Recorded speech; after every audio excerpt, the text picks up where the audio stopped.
Bonjour à tous, avec l'aide de Dieu, nous allons étudier le Rambam, les lois de Taniyot des jeunes, le 3e chapitre. Halacha Aleph. Avant de commencer sur le texte, il faut savoir qu'il y a une notion qui s'appelle Yemot Agshamim, la période des pluies.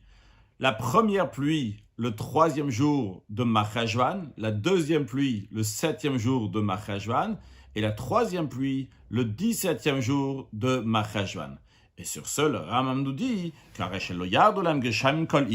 si la pluie n'est pas du tout arrivée depuis le début de la période des pluies, depuis le 3 Cheshvan, si c'est arrivé le 17e jour du mois de Marcheshvan, le moment de la troisième pluie, et les pluies ne sont pas encore tombées,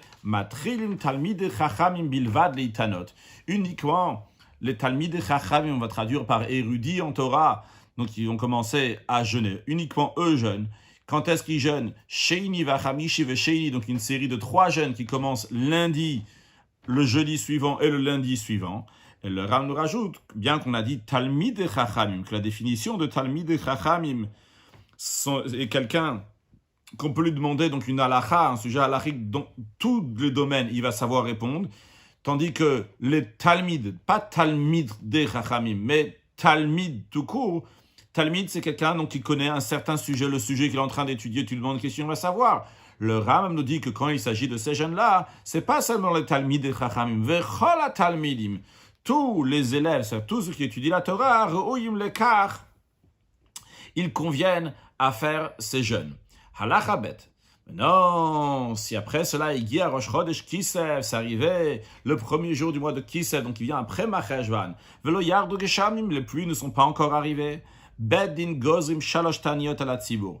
Le tribunal décrète 3 jeûnes, cette fois-ci, non pas sur seulement les Talmidei Chachamim, les érudits en Torah, mais sur toute la communauté. Sheini vachamishi vesheini, donc une série de jeûnes qui va commencer lundi, qui va continuer le jeudi suivant et le lundi suivant. Ces jeûnes-là, il est permis de manger la nuit qui précède le jeûne, c'est-à-dire que le jeûne commence le matin et finit le soir, mais la nuit qui précède le jeûne, on a le droit de manger et de boire. Ve'anshem mishmar, les hommes qui travaillent dans le mishmar, c'est le corps de garde. Dans le temple, il y avait 24 groupes de Kohanim, donc mishmar au singulier, mishmarot au pluriel. On ne va pas le traduire dans la suite, on verra encore une fois les gens du Mishmar. Donc c'est les 24 groupes de Kohanim. Dans ces 24 groupes même-là, il y a ce qu'on appelle le Bet-Av. Le Bet-Av, c'est celui qui sert le jour même. Chacun des groupes a une semaine dans laquelle il sert. Le Bet-Av, littéralement la maison paternelle, donc c'est ceux qui servent le jour même. C'est-à-dire dimanche, il y avait certains Kohanim qui servaient dans le temple, lundi, etc., qui faisaient partie du groupe général donc de la semaine.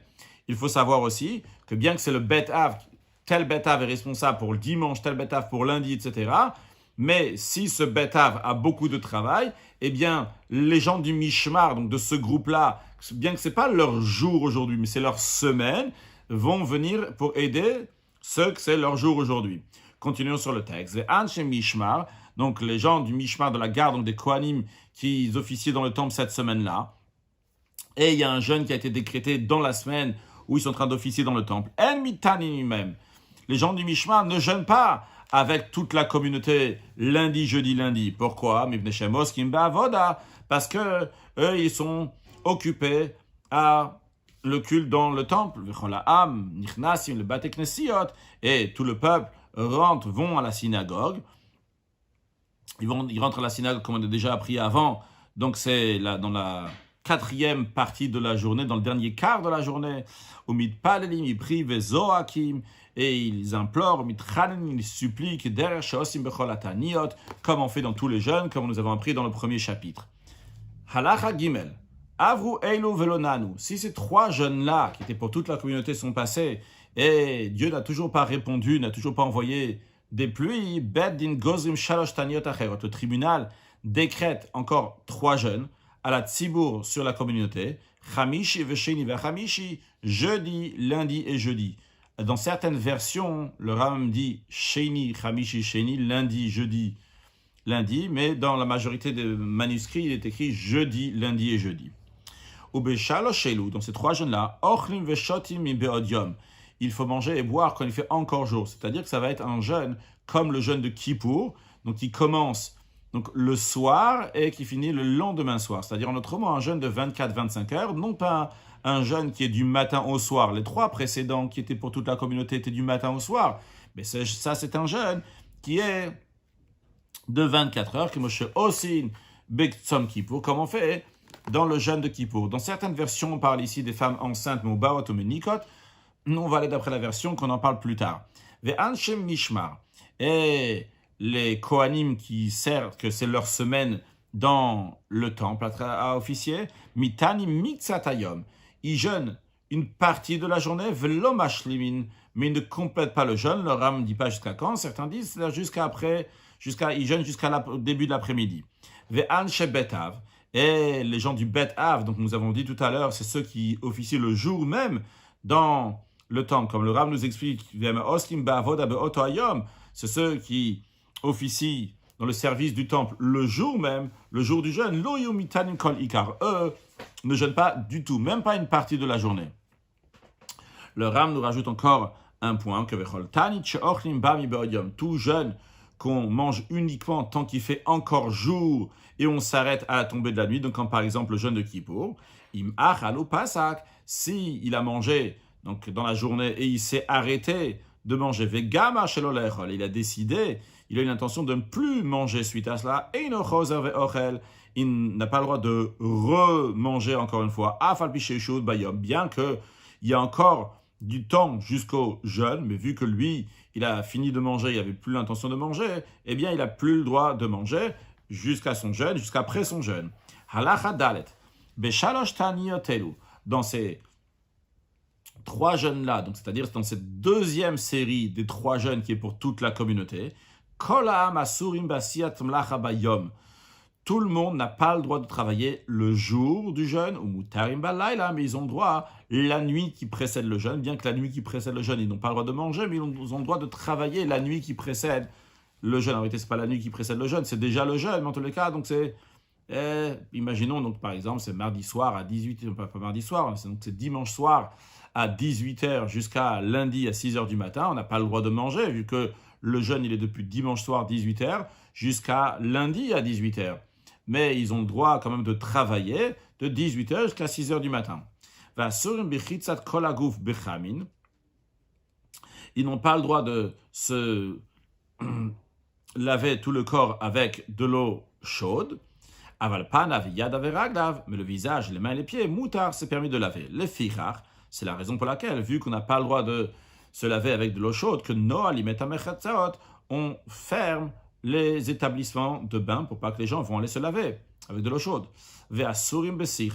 Donc ces jours de jeûne, donc qui durent 24 heures, dans cette deuxième série de 3 jours de jeûne, les gens donc n'ont pas le droit de se oindre le corps avec de l'huile. Quand on dit avec de l'huile, donc avec du parfum. Et si c'est pour enlever la saleté, moutar, c'est permis. Ils sont interdits d'avoir des relations intimes, ou bénir ta sandale, et de mettre des chaussures. Bahir, cette interdiction, c'est de mettre des chaussures, c'est uniquement lorsqu'ils sont en ville. À Valbader, mais quelqu'un qui est en route à l'extérieur de la ville, moutar nilinol, il a le droit de mettre des chaussures.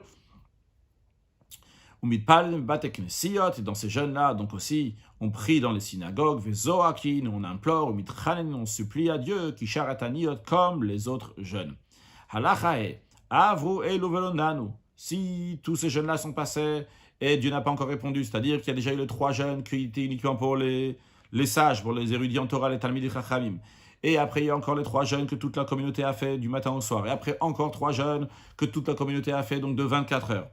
Si tout ça est passé, et quand même, il n'y a toujours pas de pluie, Bedin Gozim Shevataniot Acherot, le tribunal décrète 7 autres jeunes à la tzibour sur la communauté, Sheini Vachamishi, Vesheini vachamishi, vesheini vachamishi, vesheini. Donc lundi, jeudi, lundi, jeudi, lundi, jeudi et lundi. Ou be'elu hashava bilvad.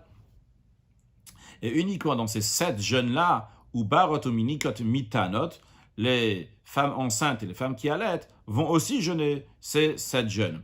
On a déjà dit tout à l'heure qu'il y a une version qui est dans Halacha Gimel, dans les autres jeûnes, qui dit que les femmes ou barot ou minikot, ils jeûnent. Nous, on est parti d'après la version que le Rambam dit dans les 7 jeûnes, que les femmes enceintes et qui allaitent font le jeûne. Mais dans les autres jeûnes, tous les autres jeûnes qu'il y a eu jusqu'à présent, à part ces 7-là, les femmes enceintes et les femmes qui allaitent ne jeûnent pas. Mais quand même, il faut savoir que même s'ils ne jeûnent pas, donc dans les séries de jeûnes qui sont avant, qu'ils n'ont pas le droit de se faire plaisir avec de la nourriture donc qui est agréable. Ils ont le droit uniquement de manger et de boire, ce qui est important pour la santé de l'enfant.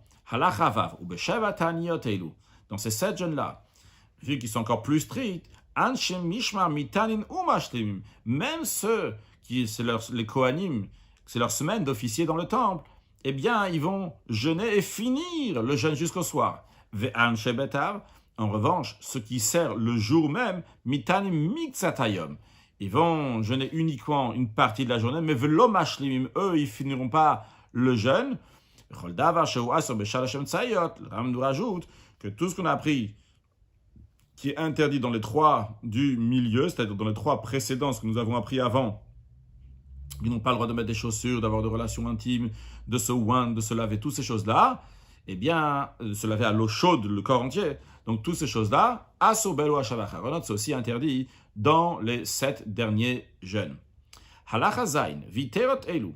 Ces 7 jeunes-là, ils sont yater, ils sont yoter. Il y a encore plus de choses, encore particulières dans ces 7 jeunes-là. Chez Bahen, Bilvad, Matin, uniquement dans ces 7 jeunes-là, on sonne du chauffard, au mitpalim bichovair, et on prie dans la place de la ville, ou morigdin zaken lo chiacham, on fait descendre quelqu'un, une personne âgée, donc, qui va se mettre sur une estrade, donc vers le bas, qui est au centre, donc où tout le monde se trouve. Il va leur parler pour qu'ils les gens vont faire teshuva, vont se repentir de leur chemin, de leur voie, de leur habitude. Encore une chose qu'on fait dans ces 7 jeunes-là, c'est qu'on rajoute encore 6 bénédictions. La prière, en général, a 18 bénédictions. Et on rajoute encore 6 bénédictions, bitfilat shachit ou bitfilat mincha, dans la prière du matin, dans la prière de l'après-midi. Donc, il se trouve qu'ils vont faire 24 bénédictions dans la prière du matin et de l'après-midi. Encore une chose dans ces 7 derniers jeûnes, que Venoalim et Achanuyot, on ferme les magasins, ou Basheni, Matinlet, Erev. Mais quand même, le lundi et jeudi, on va faire quelque chose. En ce qui concerne donc le lundi, Matinlet, Erev, donc on va ouvrir partiellement, ou Potrim et Achanuyot, ouvrir les magasins. Juste à noter qu'il y a certaines versions qui disent que Basheni Matinat Erev et Pitre Achanuyot, ce qui marche mieux dans le sens que lundi, on ouvre partiellement la porte des magasins. Parce qu'il y a écrit ici Matinat Erev ou Potrim et Achanuyot. Continuons. En tous les cas, donc l'idée, c'est qu'on ouvre partiellement la porte des magasins. Aval Bachamishi, mais le jeudi, Potrim Kolayom, on ouvre les portes des magasins toute la journée. Pourquoi? Pourtant, c'est un jour de jeûne, comme le lundi. La raison, elle est, mais Pnekvod Shabbat, pour l'honneur du Shabbat, que les gens vont pouvoir acheter donc la nourriture qu'ils ont besoin pour Shabbat. Maintenant, si le magasin a 2 portes, il ouvre une porte et il ferme l'autre porte. Et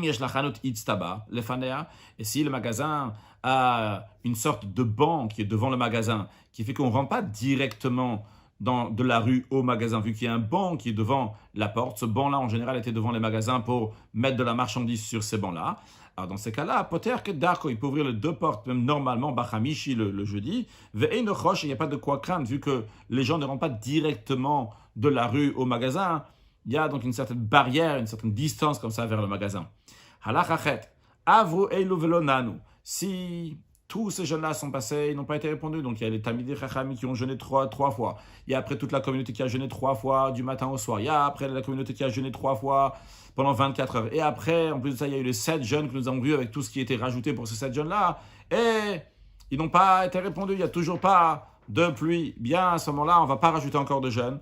Mais par contre, il y a d'autres choses qui vont se passer, comme Matin, Bemasa, Matan, on réduit les activités commerciales, ou Bebinyan, Shal Simcha, des constructions de joie, Kegon Kiyo, Vetsiur, donc par exemple, donc des ornements dans les murs, donc on va graver dans des murs comme ça de certaines formes, etc. Ça, c'est juste des gens riches qui font ça chez eux pour avoir, que ça soit plus beau, mais c'est pas donc une construction qui est nécessaire. Bintia shel simcha, dans des plantations de joie, comme par exemple donc des myrtes et des aloès, ou matin be'erusin, donc c'est des parfums, puis matin be'erusin venisuin. On réduit les fiançailles et les mariages, et là, imken loki mitzat pirya à l'exception de quelqu'un qui n'a pas accompli la mitzvah de se fructifier, de se multiplier, donc d'avoir des enfants, que lui, il a le droit de se fiancer et se marier, même pendant ces jours-là. Encore un point, il y a tout celui qui a déjà accompli la mitzvah de se fructifier et se multiplier. Il n'y a pas le droit d'avoir des relations intimes pendant les années de famine, vu que le peuple juif se trouve en souffrance. Chacun doit partager cette souffrance-là. On réduit, on diminue donc le fait de demander le salut d'un homme à l'autre. Et les érudits en Torah, pas seulement qu'ils réduisent le salut de l'un à l'autre, mais l'oishalu shalom, ils ne demandent pas du tout le salut de l'un de l'autre. Et là, comment ils vont se comporter, qu'est-ce que sentiments ils vont avoir, comme donc des gens qui sont blâmés et mis en quarantaine par l'omniprésent. Si les gens du commun les ont salués au Talmidei Chachamim, aux érudits en Torah, marzirimlo, ils vont lui répondre shalom, mais besafa rafa, en baissant le ton, avec koved rosh, avec gravité. Halachatet, Talmidei Chachamim chozrim levadam mitanin chamishi vesheni vechamishi vesheni. Donc uniquement les érudits en Torah vont rajouter encore donc des jeûnes après tous ces jeûnes qui ont eu lieu. Donc ils vont jeûner donc le jeudi, lundi. Dans certaines versions, il y a écrit lundi, jeudi, lundi.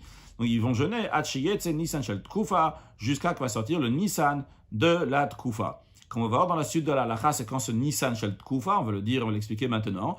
On a déjà appris longuement dans les lois de Kiddusha Chodesh qu'il y a une bande d'étoiles donc dans le ciel. Donc on a la terre, autour de la terre, donc il y a un grand ciel, et dans ce ciel-là, il y a plein d'étoiles, mais il y a une bande d'étoiles donc qui correspond donc au mazalot, donc au zodiaque, donc de chaque mois, le mois de Nissan, le mois de Iyar, etc. Donc le mois de Nissan, c'est le mazal Talé, donc de Bélier, puis on a après le mazal Shor, donc qui est celui de Taureau. Et donc lorsque ça arrive Tkufa Shel Nissan, il ne s'agit pas du jour de Rosh Chodesh Nissan, que ça c'est lié avec le mois lunaire, mais il s'agit donc de la Tkufa de Nissan. La Tkufa de Nissan, quand le Rambam il nous a dit dans Ilchot Kiddusha Chodesh, c'est lorsque le soleil il se lève. Donc, il se trouve au niveau de Talé, il se trouve dans le zodiaque, donc de Bélier, au début de Bélier. Ça, c'est le début de la Tkufa de Nissan. Mais lorsqu'après, le soleil, donc il avance environ 30 jours, un peu plus que 30 jours, vu que l'année solaire, c'est 365 jours. Donc, si on va le diviser en 12, ça va faire un peu plus que 30. Ça fait un peu plus que 30, vu que le tour en entier du soleil, donc c'est un tour de 360 degrés, le soleil lui-même, donc il fait 365 jours.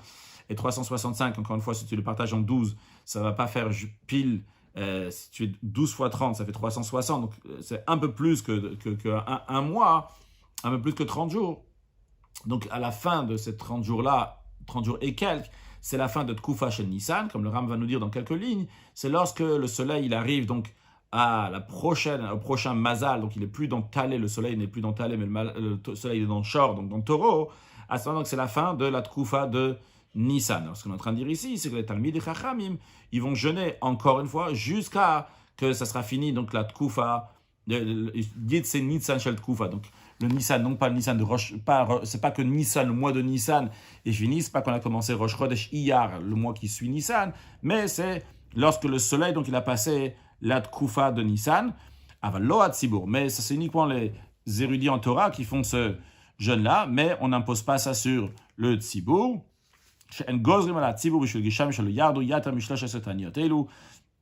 Car pour la communauté, on ne décrète pas plus que les 13 jeûnes que nous avons mentionnés, donc 3 et 3 plus 7. Il y a uniquement ces jeûnes-là, mais pas plus. Maintenant, le Rav nous dit que lorsque c'est Yichidim, c'est particulier, donc en l'occurrence, c'est les Talmidei Chachamim qui font ces jeûnes-là jusqu'à qui va finir donc le Nissan, Mutarin lechol balayla, ils ont le droit de manger la nuit qui précède le jeûne. Mutarin basiat mlacha, ils ont le droit de travailler au bichitza, de se laver, vesicha, se wand, vetashmish, avoir de relations intimes, ou neilat sandal, mettre des chaussures qui shakolataniot, comme les autres jeûnes ordinaires. Ou mafsikin le rash chadesh ou le purim, si le premier jour du mois, Rosh Chodesh, ou bien Purim tombe dans un de ces jours-là, dans lequel les Yichidim, jeûne, dans lequel donc les Talmidei Chachamim jeûnent. Dans ces cas-là, donc ils arrêtent leur jeûne. Maintenant, Yatsa Nissan Shel Tkufa, si le mois de Nissan, comme on a expliqué dans la Tkufa, donc ça commençait l'équinoxe du printemps, lorsque donc le soleil il était au début du zodiaque de Talé, donc de Bélier, et après donc il a passé 30 jours et quelques. Donc maintenant le soleil il se lève au niveau du zodiaque de Taureau.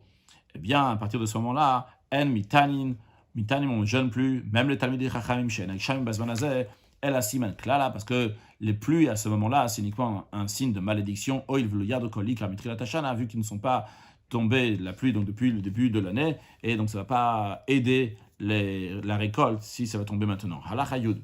Permet Varimambouri, dans quel cas ça s'applique donc toute la série de jeûnes que nous avons dit jusqu'à présent, qu'on commence à partir du 17 Rajvan, c'est Be'eret Israël, V'choladom Ela, donc en terre d'Israël, et tous les terres que la période des pluies, c'est comme en Eretz Israël.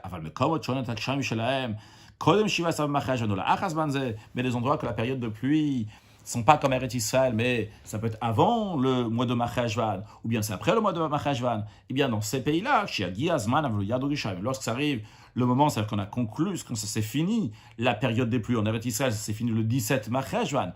Dans ces endroits-là, quand ça arrive leur moment, que c'est la fin de la période des pluies et les pluies ne sont pas tombées. Donc les particuliers vont jeûner lundi, jeudi, lundi. Ils cesseront leur jeûne s'il y a le premier jour du mois ou la fête de Hanouka ou la fête de Purim. Et ils attendent après, c'est Yechidim uniquement. Donc les Yechidim, c'est les Talmidei Chachamim, les particuliers. Donc ils jeûnent, donc une fois qu'ils ont fini ça, ils attendent environ 7 jours. Le yard de Shamim, et si les pluies ne sont toujours pas tombées, et dans ces cas-là, après cela, donc le tribunal va décréter sur la communauté les 13 jeûnes dans l'ordre que nous avons dit. C'est-à-dire en deux mots, ce que le Ram nous dit, c'est que dans les autres endroits, il y a aussi cet ordre-là. Donc au début, il y a les érudits en Torah qui font les jeûnes, et après tout le monde va faire les jeûnes pendant 13 fois 13 jeûnes. Mais juste là-bas, on ne va pas se baser sur les moments de pluie qui sont interdits d'Israël, on va se baser sur les moments de pluie qui sont dans l'endroit où les gens habitent. Si la période de pluie est finie à cet endroit-là, eh bien, il y a les érudits en Torah qui commencent leurs 3 jeûnes, et après, une semaine, si la pluie n'est toujours pas arrivée, eh bien, on commence la série des 13 jeûnes.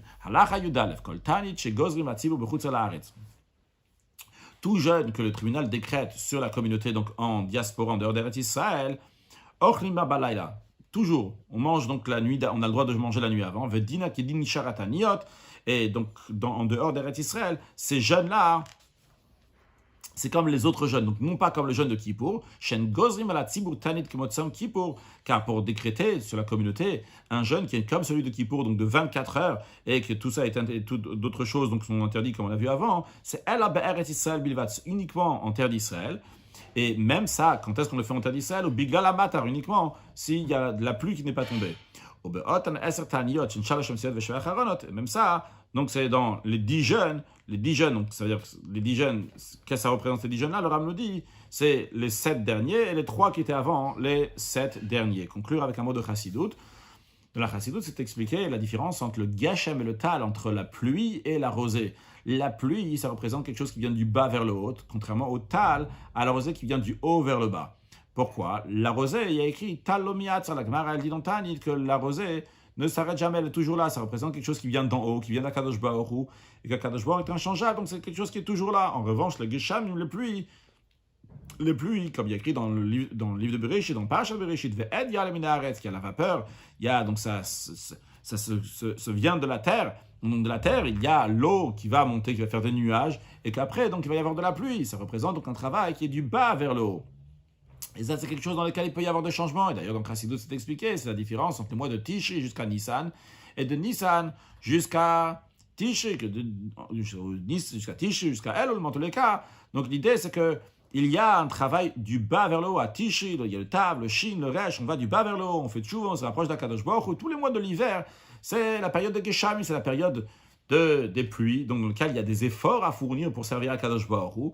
En revanche, lorsque ça arrive, donc le printemps, eh bien à ce moment-là, donc c'est Nissan, c'est Akadosh Baruch Hu qui vient délivrer le peuple juif à Pessah en Égypte. en Eretz Mitzrayim. Et donc, c'est quelque chose qui vient du haut vers le bas. La différence entre l'Itarout Adiletata, l'éveil du bas, donc les Gishamim, les pluies, et l'Itarout Adilela, donc l'éveil du haut, quand Kadosh Baruch Hu, c'est lui qui vient. C'est d'ailleurs la raison pour laquelle, que dans les périodes de printemps et d'été, il y a une certaine facilité pour servir à Kadosh Baruch Hu. Il y a moins de difficultés, moins de barrières psychologiques qui sont là pour servir à Kadosh Baruch Hu. En tous les cas, que ce soit l'Itarout Adiletata qui est dans la période des pluies, ou bien l'Itarout Adilela qui est dans la période du printemps. Il faut utiliser les deux pour servir à Kadosh Baruch Hu et tout faire, et encore plus que ce qu'on peut s'imaginer pouvoir faire pour amener la venue de Mashiach now. Excellente journée.